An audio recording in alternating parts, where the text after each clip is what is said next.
High! অনেকদিন পর একটা ভয়েস ওভার দিয়ে ভিডিও করছি। অ্যাকচুয়ালি খুব বিজি ছিলাম কয়েকদিন।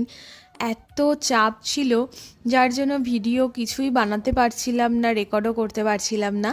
যাই হোক, দিনটা ছিল ভ্যালেন্টাইন্স ডে। তো আমরা একটা কাজেই বেরোচ্ছিলাম, কিন্তু সেই কাজটা আর কি হয়নি। মাঝ রাস্তায় গিয়ে জানতে পারলাম হবে না।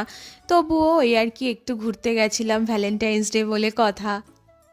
আমরা তো এখন অন্য জায়গায় থাকি। তো কাকদ্বীপ যাচ্ছিলাম আমরা, প্রচুর দূর আমরা এখন যেখানে থাকি। তো ওখান থেকে কাকদ্বীপ যেতে প্রায় 45 মিনিটসের বেশিই লাগে। রাস্তা খুব খারাপ, মানে এতটাই খারাপ বাইক জোরে চালানোই যায় না।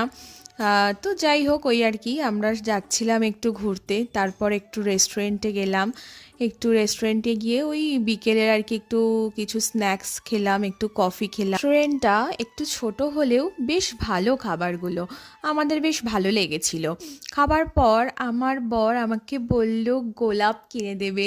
সিরিয়াসলি আমি কিন্তু বলিনি, ওই আমাকে বলেছে চলো গোলাপ দেবো কিনে। আমার মনটা তো ভীষণ ভালো লাগলো। কার ভালো লাগে না ফুল, আমার তো ভীষণ ভালো লাগে। তারপর ওখানে মন্দিরে একটু মায়ের কাছে গেলাম। দেন তারপর আমরা চলে এসে নিজেদের মতন একটু সেলিব্রেট করলাম। এই আর কি, এখন নতুন জায়গায় একটু অ্যাডজাস্ট করতে সময় লাগছে। টাটা।